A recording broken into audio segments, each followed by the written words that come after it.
Já tem mais de um ano que eu trouxe aqui no canal alguns vídeos que evidenciavam as semelhanças do estilo de luta do Kashin Koji com o estilo do Jiraiya, o Ero Sennin. Até porque já tinham coisas bem óbvias, né? O Kashin Koji conseguia utilizar o Rasengan, invocava sapos, utilizava muito Katon. E sabe quem mais também reparou nessa semelhança entre o estilo de luta dos dois? Pois é, o próprio Naruto. Eu acho que pra quem falava desde aquela época que era pura viagem isso aí, de que os personagens não tinham nada a ver, fica cada vez mais difícil, assim, mais impossível negar que, sim, Kashin Koji e Jiraiya possuem alguma conexão. Mas essa não é a única revelação bombástica que esse novo capítulo nos trouxe. Então, muita gente sempre pergunta onde é que eu leio. A partir de hoje eu vou deixar ali embaixo nas análises o link para você poder ler o mangá se você quiser. Você pode ler e depois conferir a análise, ou você confere a análise, depois você lê para pegar mais alguns detalhes.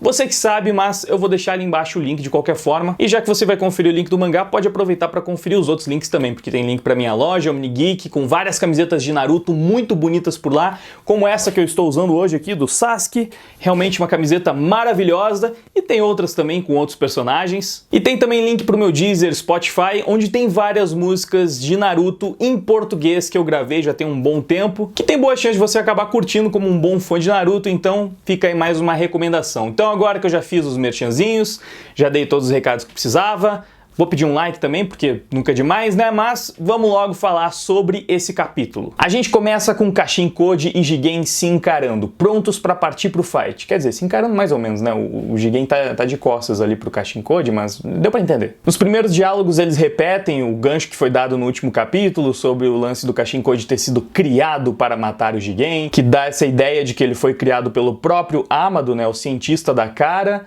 Ou seja, seria o Kashin Koji um ciborgue, talvez utilizando as células do Jiraiya, que já foi programado com esse objetivo de matar o Jigen, como ele mesmo disse. É claro que, se a gente for mais a fundo, essa interpretação pode não ser literal, né? Ele pode ter sido criado do tipo... Ele pode ser um humano, de verdade, que foi criado da mesma forma que, sei lá, o Kawaki foi criado para ser o substituto do Jigen, para ser o receptáculo, da mesma forma que o Naruto foi criado para ser o Jinchuriki da Kurama. Então, não precisamos ser literais, né? Isso aqui não confirma de fato que o Kashin Koji é um ciborgue, ou um robô, sei lá o que, mas, claro, é um bom indício. Enfim, prosseguindo, na página seguinte a gente vê os principais líderes de Konoha naquela reunião junto com o Amado observando tudo, e aqui o ex-cientista da organização vilanesca explica que eles sempre mentiram sobre esse lance de serem membros da cara, que na verdade o objetivo deles desde o começo era derrubar o Jigen. E ele também revela que estão executando esse ataque neste momento porque agora o Jigen está muito enfraquecido da luta que ele teve contra o Naruto e o Sasuke, então é o momento perfeito para conseguir, talvez, derrubar o grande vilão. É natural que a gente sempre fique com o pé atrás de tudo que o Amado diz, porque até então ele era um vilão, então a gente não sabe o quanto ele é confiável, mas isso aqui é uma coisa que ele já tinha falado em bastidores com o Kashin Koji, então aparentemente, nesse pedaço, ele tá falando a verdade, o que, sei lá, pode ser um indicativo de que ele não está mentindo, mas vamos seguir. A gente volta pra luta do Koji, o Jigen daquela provocada básica, né, falando, você é patético, você não se importa em ser usado como uma ferramenta. E aí o Kashin Koji realmente fala, pra mim tá tudo bem porque os shinobi são isso mesmo, né? São ferramentas. E assim que a provocação termina, o pau começa a comer. Kashin Koji dispara uma bola de fogo, obviamente o Jigen absorve ela com seu karma sem grandes problemas. Mesmo assim, o discípulo de Jiraiya não desiste e continua lançando seu jutsu, que obviamente vai servir só como distração, né? Ele sabe que isso não vai causar nenhum dano ao Jigen. Então, em poucos instantes, ele aparece atrás do inimigo e dispara um jutsu de óleo de sapo. Pois é, mais uma técnica bem apropriada, né, para continuar mantendo essa pulguinha atrás da nossa orelha. E depois de deixar o Otsutsuki encharcado de óleo, ele também deixa uns sapinhos grudados ali no cara, que aparentemente explodem e fazem com que Jigen fique pegando muito fogo. Nessa hora eu até me perguntei, ok, a gente sabe que o karma consegue absorver apenas energia, né, ele não absorve necessariamente fogo, mas sim fogo criado através de chakra. E eu fiquei me perguntando, bom, esse fogo tecnicamente foi criado através de óleo e da faísca ali da explosão dos sapos. Os dois provinham de chakra. Mas será que o fogo também era chakra? E a gente tem a confirmação logo em seguida, porque sim. Não importa que o fogo seja criado a partir de duas técnicas de chakra, ele também aparentemente continua sendo energia, então é possível absorver com o karma. E é justamente enquanto o Kashinkodi executa esses ataques que o Naruto, observando tudo lá daquela salinha junto com o Amado, começa a perceber que tem algo bem familiar nesse estilo de luta. O Hokage pensa: a forma como esse cara mascarado luta é como... Sim, a frase termina por aí, mas convenhamos, o Naruto precisa terminar essa frase? Você sabe de quem ele tá lembrando, você não sabe? Todo mundo tá lembrando da mesma pessoa. Cara, se isso aqui não é mais um sinal muito claro, praticamente uma confirmação de que há uma ligação do Kashinkodi com o Jiraiya, que o mangá não tá deixando ali, mostrando pra gente só por sacanagem, eu não sei o que mais poderia ser. Se tudo isso for só uma grande coincidência e não tiver uma boa explicação por trás, eu vou ficar muito decepcionado. E tenho certeza que não só eu, mas a maior parte dos leitores desse mangá. Enfim, voltando pra luta, Kashinkodi e Jigen continuam trocando mais alguns golpes. Pá, pá, pô. Enfim, os dois começam a cair no soco porque Jutsu não funciona, né? O Kashinkodi cria ali uns clones das sombras. Uma técnica que não costuma funcionar muito, né? Geralmente os clones são destruídos logo depois que são criados. E aqui não é muito diferente, mas pelo menos esses aqui foram destruídos de um jeito meio estiloso. O primeiro tenta acertar o Jigen, que encolhe e aparece grandão atrás dele rapidamente, né, que nem ele fazia toda hora com o Naruto e o Sasuke, e já dispara aquelas lanças dele também que atravessam o corpo e fazem o clone desaparecer. E o segundo é ainda melhor, porque apesar de ser basicamente a mesma coisa, mano, a cena é mais brutal, assim, lembrando os tempos em que a gente tinha Azuma decapitando o Hidan, agora o Jigen atravessou os olhos do Kashinkodi com aquelas estacas, mano. E mesmo sendo clone, chegou a sair sangue antes de virar fumacinha. Enfim, no decorrer da luta, o Kashinkodi chama o Jigen pelo nome verdadeiro dele, Ishiki Otsutsuki. E essa é a deixa para que o pessoal de Konoha comece a trazer mais algumas perguntas pro Amado. E aí ele explica: essa é a verdadeira identidade do Jigen, ou melhor, seria mais correto dizer a sua verdadeira forma. E mano, se preparem porque a partir daí começa a vir uma explicação muito louca. Eu vou ler porque acho que fica melhor usar as palavras que o próprio mangá nos trouxe. Ishiki Otsutsuki. Ele veio ao nosso planeta há muito tempo atrás, junto com Otsutsuki Kaguya. Como mencionei anteriormente, o objetivo deles era plantar a árvore divina e colher seus frutos de chakra. Aqui tem um pequeno retconzinho, né, ao Naruto clássico, porque a gente sabia da história que quando a Kaguya chegou a árvore já estava lá, enfim. Mas pelo jeito a história que nos foi contada não estava tão precisa assim, né, enfim. Prosseguindo, então surgiu um problema. Kaguya, de repente, virou-se contra Ishiki. Eu não sei os motivos de Kaguya, se era inimizade pessoal ou se ela desejava o fruto só para ela.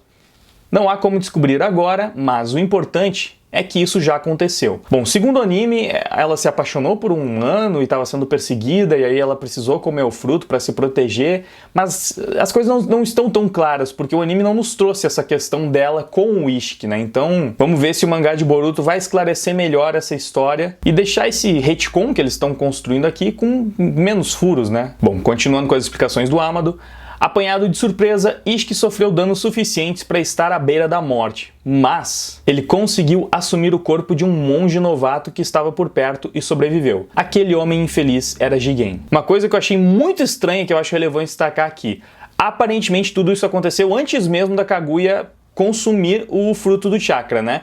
Ou seja, isso aqui aconteceu, sei lá, tipo uns 1000 anos atrás, né?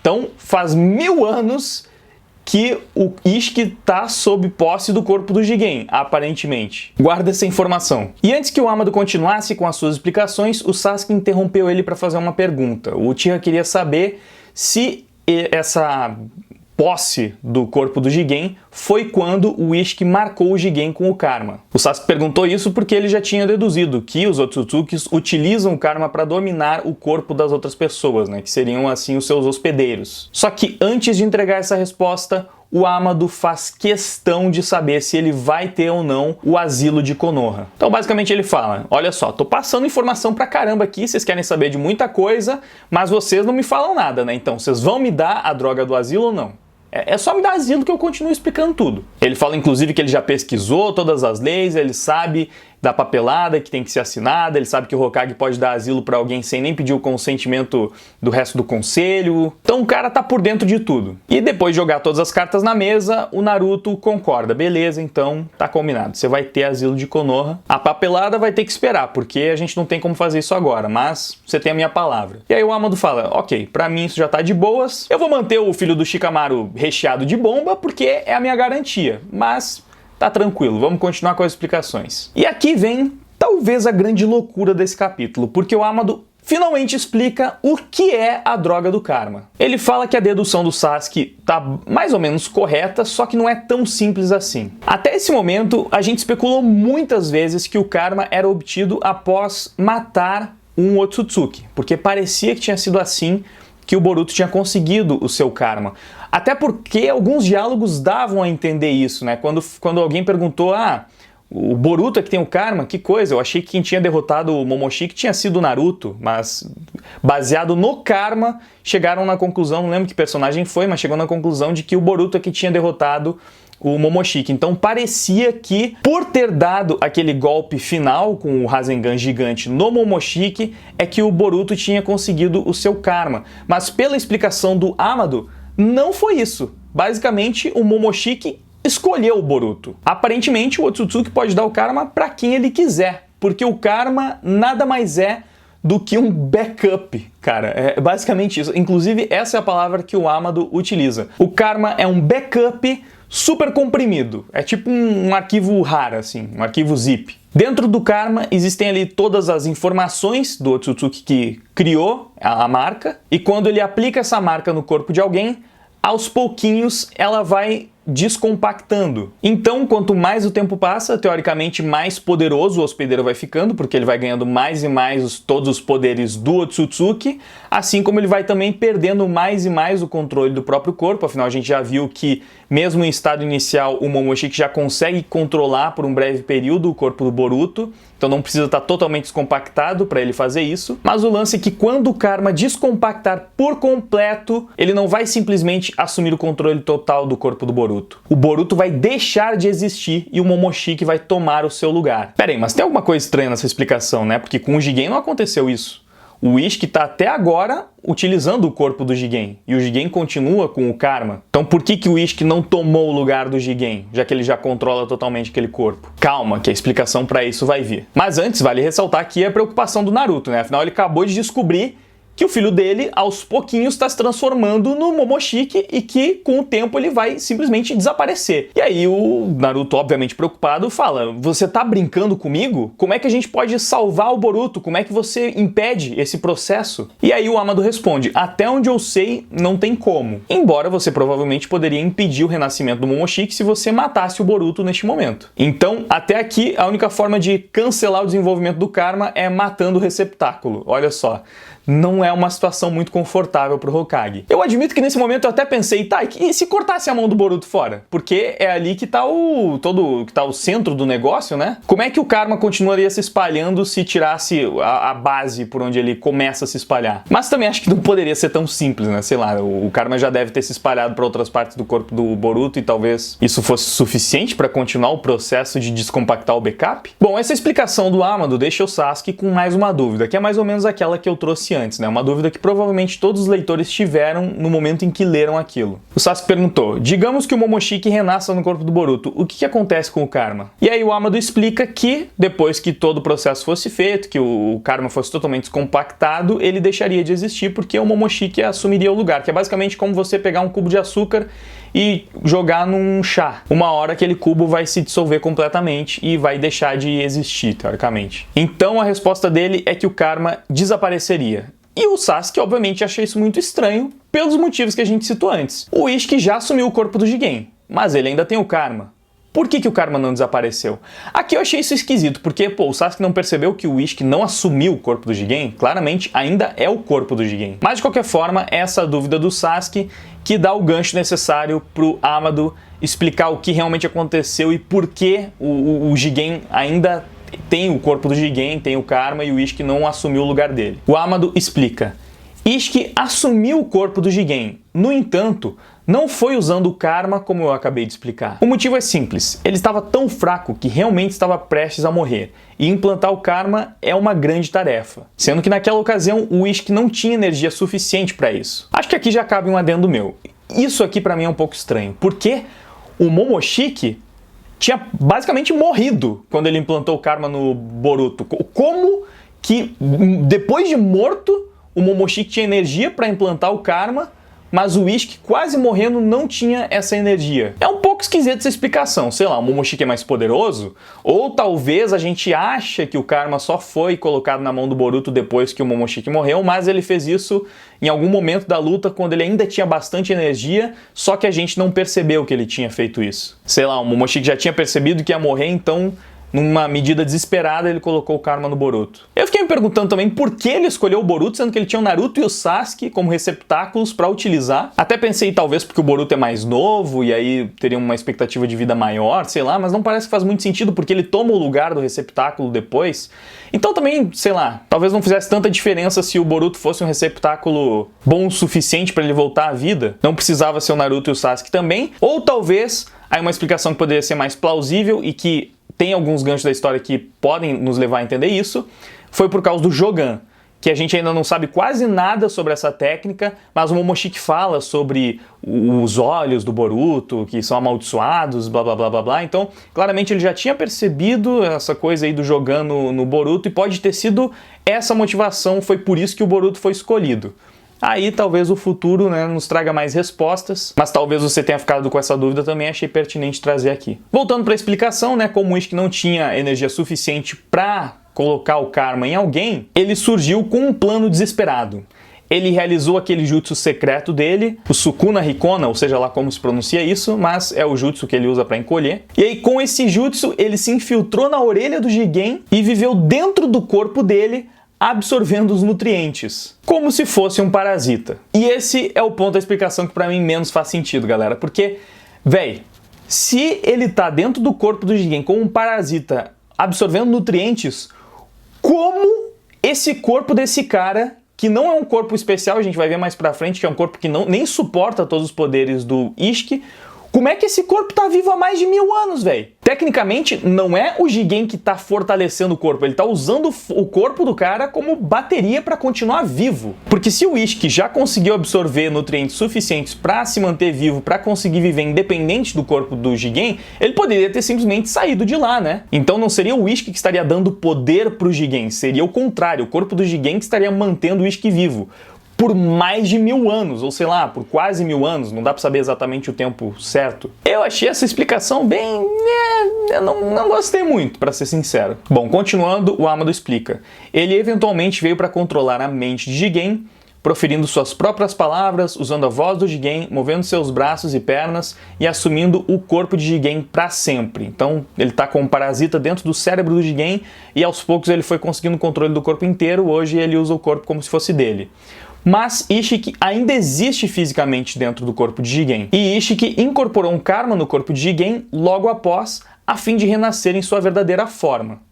Então parece que em algum momento ele teve esse plano de, sei lá, se entregar para a morte depois que o corpo já estivesse preparado, o karma já tivesse compactado totalmente, ele voltaria com o corpo certo, com o corpo real dele. Mas aí a questão é, por que ele ainda não fez isso, né? Se ele tá ali dentro daquele corpo há uns 1000 anos, por que ele ainda não morreu e voltou com o corpo verdadeiro dele? E o Naruto pergunta, né? Eu não entendo. Se o Jigen tem o karma, por que o Ishiki não se apressa e revive? E o Amado fala, uma pergunta natural, é porque o fator mais importante incorporado ao karma é selecionar o alvo correto, o nome disso é receptáculo. O pobre Jigen foi apenas aquele que estava por perto, o chakra de Ishiki era enorme para ele, o corpo de Jigen é inadequado para ser o receptáculo de Ishiki. Ele não seria capaz de suportar seu chakra se Ishiki tivesse reencarnado no corpo de Jigen. Provavelmente morreria em alguns dias. Assim, Ishiki decidiu repassar do que renascer através de Jigen e preparar um novo receptáculo. E esse novo receptáculo, obviamente, a gente já sabe quem é, né? Kawaki. Que é mais uma coisa que eu acho muito estranha. Durante 1000 anos, ou mais ou menos esse tempo, o Ishiki não conseguiu encontrar uma droga de corpo que pudesse aguentar o chakra dele. Foi só com o Kawaki que ele encontrou as condições ideais Mano, o Kawaki é muito especial, velho. Tem alguma coisa com esse moleque, tem que ter alguma história, alguma explicação. Como é que só agora ele encontrou um receptáculo para conseguir voltar à vida? Enfim, enquanto todas as explicações rolavam, o pau continuava comendo entre o Kashin Koji e o Jigen. O ninja mascarado utilizou uma técnica de Doton que transformava o terreno como se fosse num pântano, e aí ele começou a prender o Jigen através disso. Só que mais uma vez a técnica não passava de uma distração, porque na verdade ele queria moldar o terreno para criar um selamento de invocação. E eu achei isso muito estranho, porque, pô, ele vai usar isso para fazer uma acutiose. E, mano, a gente sempre viu os ninjas fazendo acutiose e todo o selamento saindo automaticamente. Então, achei esquisito que ele precisasse moldar o terreno para conseguir executar essa técnica, mas eu entendi um pouco porque parece que é uma acutiose diferente. E a gente já viu alguns exemplos disso aqui no anime. Ele usou esse selamento aqui para invocar fogo. E cara, eu achei isso muito criativo, achei muito da hora. A gente já viu em outras ocasiões esses selos sendo usados em Naruto como se fossem, sei lá, uma mochila, né? Você tira do selo, você guarda no selo alguma coisa, depois você consegue abrir e tirar o que estava lá dentro. O Sasuke já utilizou isso até nos punhos para guardar umas shurikens. E parece que para esse tipo de invocação o selo tem que estar previamente desenhado mesmo. Então essa foi a estratégia bem criativa, eu diria, do Kashin Koji. Usar fogo de verdade, selado em um kutiose, impedindo assim a absorção do karma. Ou seja, dessa vez o Jigen vai ficar pegando fogo e não tem muito o que fazer. E nas páginas finais, o Amado ainda diz isso aqui: nós não podemos deixar o Ishiki renascer no corpo do Kawaki. O poder original dele é imenso. Se ele voltar em sua forma completa, nós não seremos capazes de pará-lo. Será o fim deste mundo. Enquanto houver o karma, o Otsutsuki irá reviver. Eles são seres capazes de transcender a morte, mas não é como se fosse impossível. Eu ensinarei a todos vocês como matar um Otsutsuki. E assim termina mais esse capítulo, que apesar de ter ali umas explicações que eu não gostei tanto, eu achei, sim, foi um bom capítulo no geral, revelou bastante coisa, e dá aí mais uns ganchos para algumas teorias, né? Esse final especialmente me faz pensar qual pode ser a motivação do Kawaki para se voltar contra Konoha, contra os ninjas. Porque talvez o Kawaki comece a ser perseguido justamente porque sabem que ele vai ser usado para renascer o Ishiki, né? O Ishiki vai usar ele para voltar à vida. Ou seja, o Amado já falou, se a gente matar o Boruto, Momoshiki não volta. Então se a gente matar o Kawaki, não tem receptáculo, o Ishiki também não volta. Por isso, talvez o Kawaki seja perseguido, precise se virar contra a vila. Talvez até o próprio Boruto precise fugir. Será que é por isso que ele tinha a bandana riscada como um ninja desertor? Os dois precisarão viver foragidos de agora em diante, porque senão vão todos tentar matá-los. Se as outras vilas ficarem sabendo disso, vão criar uma guerra ali contra Konoha, porque sabem que é uma responsabilidade muito grande permitir que esses dois ninjas que podem acabar se tornando Otsutsukis continuem vivos, sendo que simplesmente matar eles resolveria o problema. É uma situação bem caótica e muito difícil para o Hokage lidar. Primeiro, obviamente, porque um dos receptáculos é o filho dele, e porque o Naruto, ele não vai simplesmente abrir mão do Kawaki também e falar, não, pode matar o moleque então. Com certeza o Naruto não vai fazer isso. Então, eu quero ver como é que isso vai se desenrolar daí pra frente e qual é essa forma misteriosa do Amado de resolver o problema e de matar um Otsutsuki. Será que implica em tirar a vida dos receptáculos, que é o mais óbvio, que ele meio que já deu a dica? Eu até acho que não, né? Espero que tenha alguma revelação mais bombástica por trás disso aí, desse gancho. Mas e você? O que é que você acha? Será que esse é o plot que vai se desenhar daí pra frente? Será que é por isso que o Kawaki vai ficar com uma raiva imensa dos ninjas, vai querer destruir tudo? Ou será que aquele nem é o Kawaki? Será que aquele já é o Ishiki em posse do corpo do Kawaki? Eu diria que isso também é um pouco improvável, porque tiraria um pouco do peso, um pouco do drama. Eu acho que vai ter sim uma reviravolta que vai abalar as estruturas emocionais do Kawaki e do Boruto também. Então, apesar de algumas explicações meio malucas, umas coisas meio esquisitas aí no meio, é um caminho bem interessante que o mangá tá nos mostrando aí, pelo qual a obra pode acabar percorrendo. É isso, essa foi a análise de hoje, eu espero que você tenha gostado, que tenha se divertido. Não esquece de deixar seu feedback embaixo nos comentários, de deixar o seu like, de conferir os links ali embaixo na descrição do vídeo, confere minha loja, omnigeek.com.br, as minhas músicas no Deezer e Spotify, se inscreve no canal se ainda não for inscrito, ativa o sininho para receber todas as notificações e se inscreve no canal Vai Ter, porque em breve as análises de mangá vão passar para lá. Eu já vou começar a fazer esse teste com as análises do mangá de Dragon Ball Super e se começar a pegar view, ter uma audiência legal lá no vai ter em breve as análises de Boruto, também vão passar pra lá. Então já se inscreve no canal pra não perder, beleza? Muito obrigado pela sua audiência, por ter assistido esse vídeo até aqui. Agora eu vou indo, valeu, até mais, fui!